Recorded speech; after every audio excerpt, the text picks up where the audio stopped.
എല്ലാ സ്റ്റുഡൻസിനും ഡോക്ടറാവാൻ കഴിയില്ല, അല്ലെങ്കിൽ താല്പര്യം കാണില്ല. അത് കരുതി നിങ്ങൾക്ക് മെഡിക്കൽ ഫീൽഡിൽ ഒരു പാർട്ടാവാൻ സാധിക്കില്ല എന്നല്ല. ഇന്ത്യയിലും അബ്രോഡിലും മോസ്റ്റ് ഡിമാൻഡും ഹൈ ഓപ്പർച്യൂണിറ്റീസ് ഉള്ള ഒരു മെഡിക്കൽ പ്രൊഫഷൻ നിങ്ങൾക്ക് ചൂസ് ചെയ്യാൻ കഴിയും. And that is BSc in operation theatre and anaesthesia technology. So in this video I will explain why this field is growing, എന്തൊക്കെയാണ് ജോബ് റോൾസ്, പിന്നെ ഇന്ത്യയിലും അബ്രോഡിലും പ്രൊവൈഡ് ചെയ്യുന്ന സാലറീസ് എത്രയായിരിക്കും എന്ന് നമുക്ക് നോക്കാം.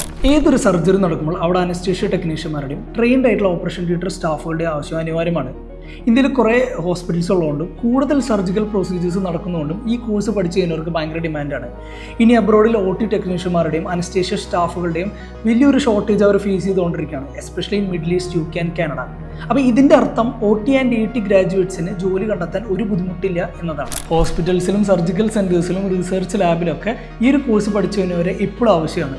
അപ്പോൾ ഈ ഒരു ഡിമാൻഡിലേക്ക് എത്താൻ വേണ്ടി നിങ്ങൾ BSc തന്നെ തിരഞ്ഞെടുക്കാൻ ശ്രദ്ധിക്കുക.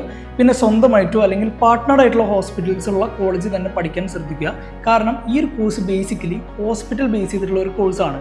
അപ്പോൾ അതുകൊണ്ട് തന്നെ നിങ്ങൾ പഠിച്ചിറങ്ങി കഴിഞ്ഞാൽ നിങ്ങൾക്ക് ഉടനെ തന്നെ വർക്ക് ചെയ്യാനും സാധിക്കും. ഈ ഒരു കോഴ്സ് സെലക്ട് ചെയ്യുന്നതിന് മുമ്പ് ഏതൊക്കെ ജോബ് റോൾസിലാണ് നിങ്ങൾക്ക് വർക്ക് ചെയ്യാൻ സാധിക്കുക എന്ന് നിങ്ങൾ ആദ്യം മനസ്സിലാക്കണം. മിക്ക സ്റ്റുഡൻസ് വിചാരിച്ചിരിക്കുന്നത് ഇതൊരു സൈഡ് അസിസ്റ്റൻറ്റ് ജോബാണ്, but actually it is a highly technical and skilled role. അപ്പോൾ നമുക്ക് ആദ്യം ഓപ്പറേഷൻ തിയേറ്റർ ടെക്നീഷ്യന്മാരുടെ ഡ്യൂട്ടീസ് എന്തൊക്കെയാണെന്ന് ഡീറ്റെയിൽഡ് ആയിട്ട് നോക്കാം. Before surgery operation theatre prepare ചെയ്യണം, അതായത് ഇൻസ്ട്രുമെൻറ്റ്സ് സ്റ്റെറിലൈസ് ചെയ്യണം, പിന്നെ സർജിക്കൽ ടേബിൾസും എക്യുപ്മെൻറ്റ്സും പ്രിപ്പയർ ചെയ്യണം. സർജറിക്ക് വേണ്ടി പേഷ്യൻസിനെ ഷിഫ്റ്റ് ചെയ്യാനും പൊസിഷൻ ചെയ്യാനും അസിസ്റ്റ് ചെയ്യണം. അതിനുശേഷം എല്ലാ സർജിക്കൽ ഇൻസ്ട്രുമെൻറ്റ്സും സപ്ലൈസും റെഡി ആണോ എന്ന് എൻഷുർ ചെയ്യണം. പിന്നെ സർജിക്കൽ ടീമിനെ സ്ക്രബിങ്ങിനും ഗൗണിങ്ങിനും ഗ്ലൗവിങ്ങിനും അസിസ്റ്റ് ചെയ്യണം. ഇനി സർജറി നടക്കുമ്പോൾ സർജൻസിനും അസിസ്റ്റൻസിനും ഇൻസ്ട്രുമെൻറ്റ്സും സപ്ലൈസും എടുത്തു കൊടുക്കുക. ഒരു സ്റ്റെറൈൽ എൻവയോൺമെൻറ്റ് അല്ലേ എന്ന് എപ്പോഴും മോണിറ്റർ ചെയ്യുക. പിന്നെ lights, suction machines and other surgical equipments ഒക്കെ ആവശ്യത്തിനനുസരിച്ച് ഓപ്പറേറ്റ് ചെയ്യുക. ഇനി സർജറിക്ക് ശേഷം ഓപ്പറേഷൻ തിയേറ്റർ ഡിസ്ഇൻഫെക്റ്റ് ചെയ്യാൻ ഹെൽപ്പ് ചെയ്യണം. പിന്നെ പ്രോട്ടോക്കോൾ അനുസരിച്ച് മെഡിക്കൽ വേസ്റ്റ് ഡിസ്പോസ് ചെയ്യുക. പേഷ്യൻസിനെ റിക്കവറിയിലേക്കോ ICUയിലേക്കോ ഷിഫ്റ്റ് ചെയ്യുക. ഇനി നമുക്ക് അനസ്തേഷ്യ ടെക്നീഷ്യന്മാരുടെ ഡ്യൂട്ടീസ് എന്തൊക്കെയാണെന്ന് ഡീറ്റെയിൽഡ് ആയിട്ട് നോക്കാം. Before surgery anaesthesia machines, monitors and equipments prepare ചെയ്യണം. എല്ലാ നെസസറി ഡ്രഗ്സ്, ഗ്യാസസ്, പിന്നെ കൺസ്യൂമബിൾസ് അവൈലബിൾ ആണോ എന്ന് എൻഷുർ ചെയ്യുക.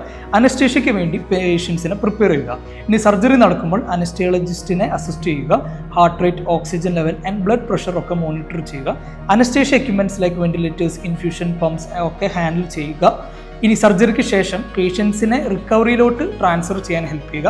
അനസ്തേഷ്യ എക്യുപ്മെൻറ്റ്സ് ക്ലീൻ ചെയ്ത് സ്റ്റെറിലൈസ് ചെയ്ത് സ്റ്റോർ ചെയ്യുക. പേഷ്യൻസിൻ്റെ റെസ്പോൺസ് മോണിറ്റർ ചെയ്യുക എന്നതൊക്കെയാണ് ഡ്യൂട്ടീസ്.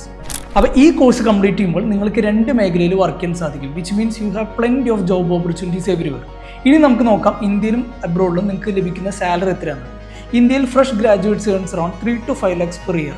ഇനി നിങ്ങൾക്ക് മിനിമം ഒരു 2 to 3 years എക്സ്പീരിയൻസ് ഉണ്ടെങ്കിൽ you can earn around 7 to 10 lakhs per year. ഇനി നിങ്ങൾ മൾട്ടി സ്പെഷ്യാലിറ്റി ഹോസ്പിറ്റൽസിലൊക്കെ ഒരു സീനിയർ സ്റ്റാഫ് ആവുമ്പോൾ you can earn more than that. ഇനി മിഡിൽ ഈസ്റ്റിലൊക്കെ നിങ്ങൾക്ക് ഒരു വർഷം 15 ലക്ഷം മുതൽ 25 ലക്ഷം വരെ ഏൺ ചെയ്യാൻ പറ്റും.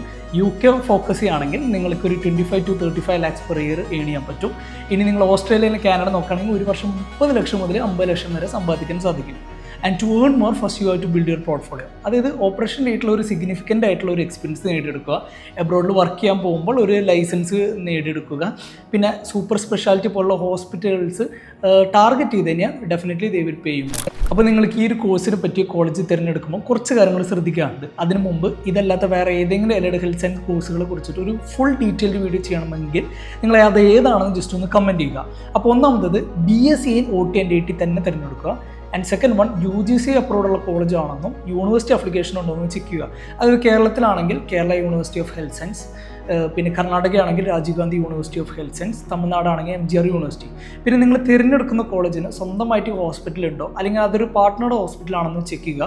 മൾട്ടി സ്പെഷ്യാലിറ്റി ഹോസ്പിറ്റലാണെങ്കിൽ കുറച്ചും കൂടി ബെറ്റർ.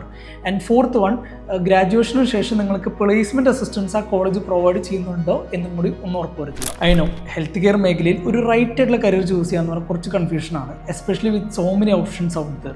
അപ്പോൾ നിങ്ങൾക്ക് ഈ ഒരു കോഴ്സ് സ്യൂട്ട് ആവുന്ന ഡൗട്ട് ഉണ്ടെങ്കിലോ അല്ലെങ്കിൽ നിങ്ങൾക്ക് ഈ ഒരു കോഴ്സിനെ കുറിച്ച് കൂടുതൽ ഡീറ്റെയിൽസ് അറിയാൻ താല്പര്യമുണ്ടെങ്കിൽ you can contact me at this number. I will guide you step by step.